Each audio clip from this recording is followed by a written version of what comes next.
حضرت امام احمد بن حنبل رحمۃ اللہ علیہ، ریاضت و تقوی میں آپ کا مقام بہت بلند ہے اور آپ ذہین اور ذکی ہونے کے ساتھ ساتھ مستجاب الدعوات بھی تھے۔ آپ کے صاحبزادے ایک مرتبہ یہ حدیث بیان کر رہے تھے، یعنی خدا نے حضرت آدم کا خمیر اپنے ہاتھ سے گوندا، اور حدیث بیان کرتے ہوئے آپ نے اپنا ہاتھ دراز کر دیا، لیکن امام حنبل رحمۃ اللہ علیہ نے منع کرتے ہوئے فرمایا کہ جب ید اللہ کا مفہوم بیان کیا کرو تو ہاتھ دراز کر کے نہ سمجھایا کرو۔ امام صاحب نے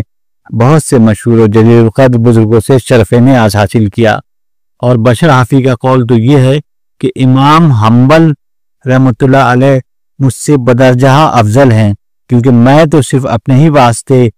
اکل حلال کی کوشش کرتا ہوں، لیکن وہ اپنے اہل و عیال کے لیے بھی حلال رزق حاصل کرتے ہیں۔ اور حضرت سری سختی کا قول ہے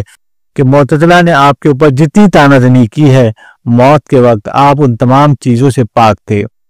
مثلا بغداد کے معتزلہ نے ہنگامہ کھڑا کر کے یہ چاہا کہ آپ کسی طرح یہ تسلیم کر لیں کہ قرآن مخلوق ہے، اور اس سلسلے میں دربار خلافت سے بہت بڑی سزائیں بھی دی گئی تھیں، حتیٰ کہ جس وقت آپ کو 1000 کوڑے لگائے جا رہے تھے تو آپ اتفاق سے آپ کا کمر بند کھل گیا، لیکن غیب سے 2 ہاتھ نمودار ہوئے اور کمر بند باندھ کر غائب ہو گئے۔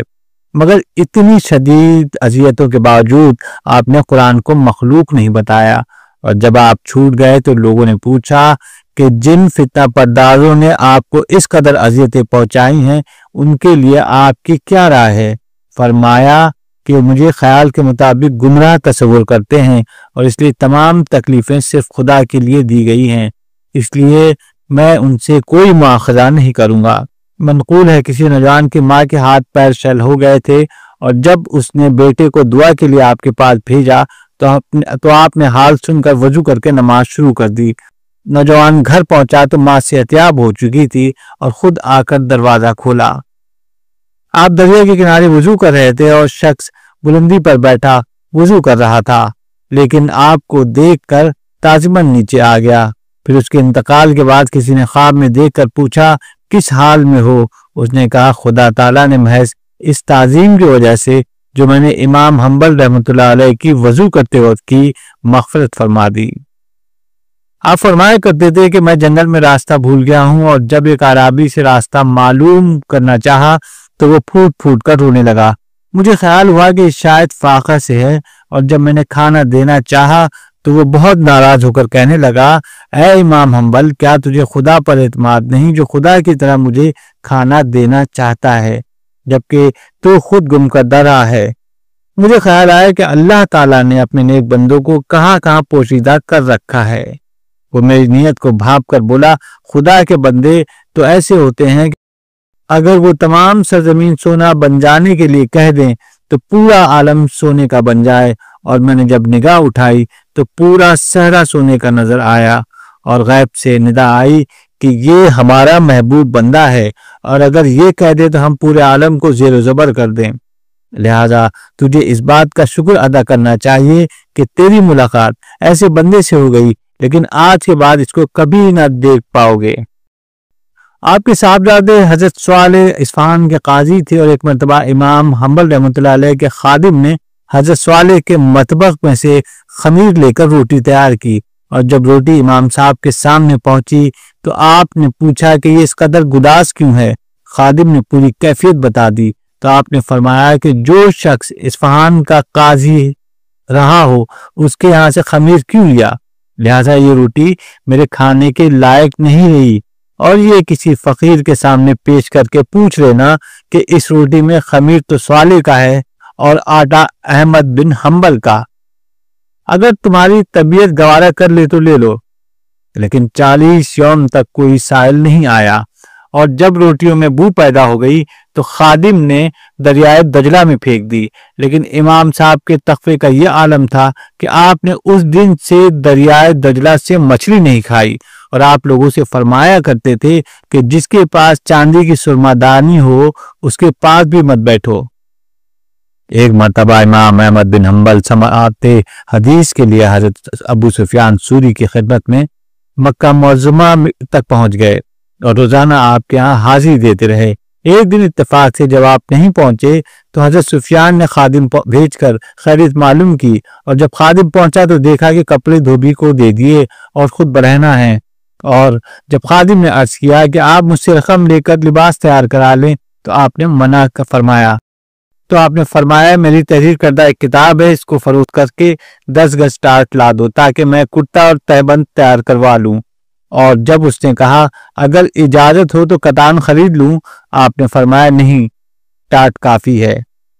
ایک مزدور جو آپ کے یہاں کام کرتا تھا جب وہ شام کو جانے لگا تو آپ نے شاگرد سے فرمایا کہ اس کو مزدوری سے کچھ زیادہ رقم دے دو، اور جب شاگرد نے عرض کیا کہ اس نے تو پہلے ہی انکار کر دیا ہے، اب شاید نہیں مانے گا، آپ نے فرمایا کہ اس وقت تو اس کو زیادہ لالچ نہیں تھا، مگر ہو سکتا ہے اب کچھ زیادہ کی طمع ہو۔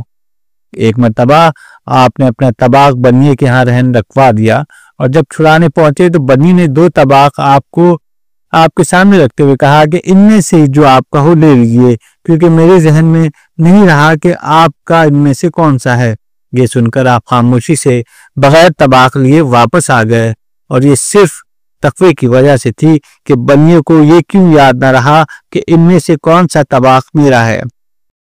آپ حضرت عبداللہ بن مبارک سے شرف نیاز حاصل کرنے کے لیے بہت متمنی رہتے تھے، اور اتفاق سے ایک دن وہ آپ کے یہاں خود تشریف لے آئے، اور جب صاحبزادے نے ان کی آمد کی اطلاع دی تو امام صاحب خاموش ہو گئے اور ملاقات کے لیے باہر نہیں نکلے، اور صاحبزادے نے پوچھا کہ آپ کو تو ملاقات کی بہت تمنا تھی، پھر کیوں ملاقات نہیں کی؟ فرمایا کہ مجھے یہ تصور پیدا ہو گیا کہ ملاقات کے بعد آپ کو خوش خلقی کی وجہ سے کہیں آپ کی جدائی میرے لیے شاق نہ ہو جائے، اس لیے یہ طے کر لیا کہ آپ سے ایسی جگہ ملاقات کروں گا جہاں سے جدائی کا امکان نہ رہے۔ انتقال کے وقت جب صاحبزادے نے طبیعت پوچھی تو فرمایا کہ جواب کا وقت نہیں ہے، بس دعا کرو کہ اللہ تعالیٰ ایمان پر خاتمہ کر دے، کیونکہ ابلیس لعین مجھ سے کہہ رہا ہے کہ تیرا ایمان سلامت لے جانا میرے لیے باعث ملال ہے، اس لیے دم نکلنے سے قبل مجھے سلامتی ایمان کے ساتھ مرنے کی توقع نہیں ہے۔ اللہ تعالیٰ اپنا فضل فرما دے۔ یہ کہتے کہتے روح پرواز کر گئی۔ انا للہ و انا الیہ راجعون۔ محمد بن خزیمہ بیان کرتے ہیں کہ انتقال کے بعد میں نے خواب میں امام صاحب کو دیکھا، وہ لنگڑا کر چل رہے ہیں، اور جب میں نے دریافت کیا کہ کہاں تشریف لے جا رہے ہیں تو فرمایا کہ دارالسلام میں، اور جب میں نے یہ سوال کیا خدا تعالیٰ نے کیا معاملہ؟ فرمایا بظاہر میں نے دنیاوی زندگی میں بہت اذیتیں جھیلی، لیکن قرآن کو مخلوق کبھی نہیں کہا، بس اسی کے صلے میں میری مغفرت بھی ہو گئی اور مجھے بہت بڑے بڑے مراتب بھی عطا ہوئے۔ پھر فرمایا کہ جب اللہ تعالیٰ نے مجھ سے پوچھا کہ جو دعا تم کو سفیان ثوری نے بتائی تھی وہ سناؤ، چنانچہ میں نے یہ دعا سنا دی، جس کا مفہوم ہے یعنی اے اللہ، ہر چیز تیرے قبضہ قدرت میں ہے اور تو ہر شے پر قادر ہے، اور وہ مجھ کو عطا فرما دے، اور مجھ سے مت پوچھ کہ کیا طلب کرتا ہے۔ پھر اللہ تعالیٰ نے فرمایا کہ اے احمد، یہ بہشت ہے، اس میں داخل ہو جاؤ، اور میں داخل ہو گیا۔